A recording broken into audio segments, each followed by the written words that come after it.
before I get into the meat and potatoes of my review for this whiskey, I just got to give a quick little hat tip to the best customer base on the face of the planet.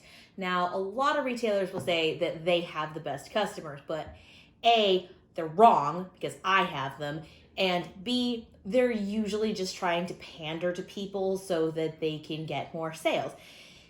Obviously, I'm in the business of getting sales. However, I'm also on a more personal and more dedicated note trying to build a community.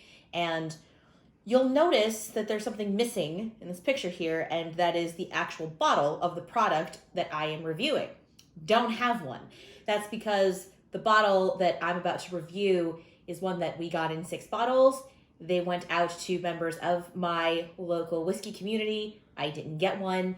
And one of them, hat tip, you know who you are, thank you so much, did bring me a small sample, which is something that happens frequently. I don't think that a lot of retailers have that. I don't think that a lot of retailers have built such a relationship with their community to be able to say, yeah, I didn't get to buy this really cool whiskey, but the person that did, they brought me a little bit to try. So, very, very cool. What we are reviewing today, most people would call it the F.E.W. American whiskey, and you wouldn't necessarily be wrong, except for the fact that it's actually F.E.W.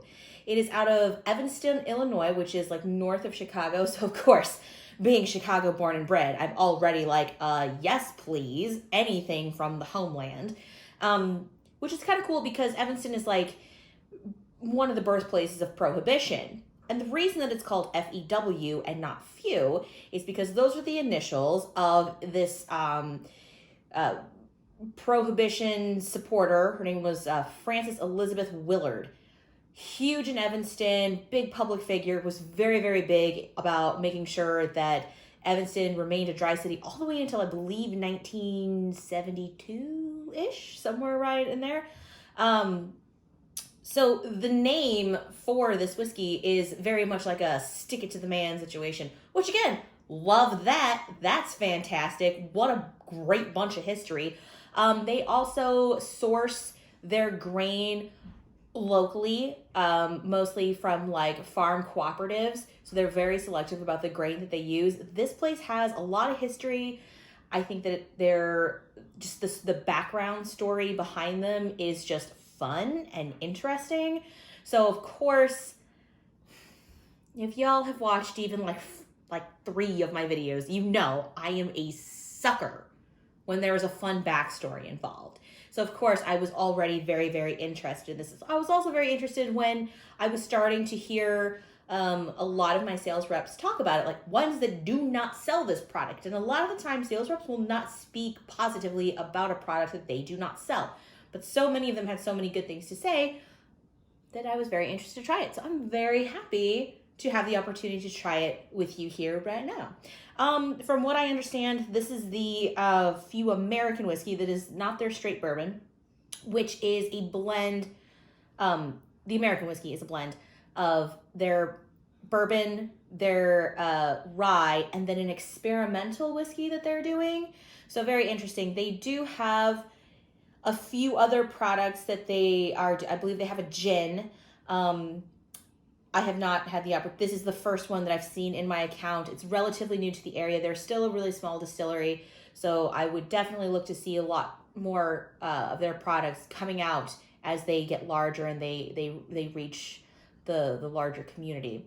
Another thing that I read about them is that they specifically use barrels coopered in Minnesota because there's something about they have like a shorter freeze, and for whatever reason that means that they have a tighter grain. Now I am not educated in coopering. I know the very, very basics, but from what I understand, something about this tighter grain that they use for their barrels produces a more balanced like pepper, vanilla, spice profile. So we're just gonna go ahead and give it a try and see what's up with this F.E.W. or F.E.W. American whiskey. Okay, The nose is all cherry, like no, like nothing but cherry. That is all I'm getting.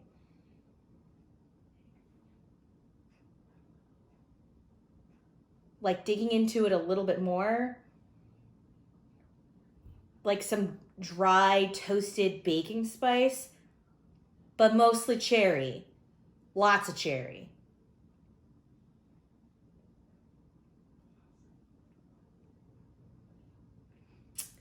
Okay, that's kind of weird. So all cherry in the nose, some in the flavor, but honestly, like I get more in the front. It's almost like a somewhere between like a wildflower and a clove honey, like a super fresh honey.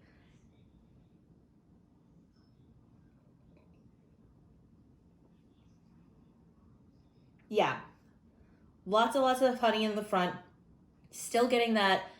The cherry is in the taste is a little more diminished. It's sort of like the honey's right there in the front, and then the cherry's kind of just flying right underneath it. And then it definitely finishes with that kind of dry, toasted baking spice. Like if how you think about bakeries, well, to make their bakeries smell more, I don't know, bakery-ish, they'll like throw cinnamon sticks and star anise and cloves and whole nutmeg or something into an oven. That is kind of what I'm getting there in the finish. It is very well balanced. I will definitely say that. When each flavor that I can detect kind of rounds out, there's that next one coming up right behind it, but nothing overpowers the other. It's really actually pretty delicious, especially considering the fact that I generally don't like most blended whiskeys. This is done. This is done rather nicely.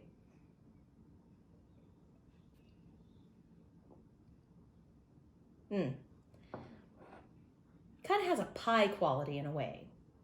If you think about the sweetness levels and like the spice and the toast and the fruit, it all really works together. There's another fruit in there that I can't quite put my finger on it, but there's some other fruit quality. Like I almost want to say peach, but that's wrong. It's not peaches. And it also has like a nutty thing going on. It's really delicious. If you happen to see it somewhere, you should probably get it. Hopefully my account is going to be getting some more of it. Uh, when and whether or not that's actually going to happen, I don't really know, because it is so new to our area. I would really, having tasted it, I'm really, really interested to try their gin, because I'm always on the lookout for the next cool gin. And I'm going to say that these guys, I feel like they've probably got something cool up their sleeve when it comes to gin. So if you see it out in the wild, I would definitely give it a shot. This is worth appreciating. This is worth having. I'm very excited that I got to try it, even though all the bottles that I got are already gone. But you know what? Again, because I know that I really do have like the best customer base ever, I know that all of these went to fantastic homes. So if you are one of my 6 select few who got few who got to take home a bottle of this, and you haven't cracked it open, you just go ahead and do that, because I think you're really going to enjoy it.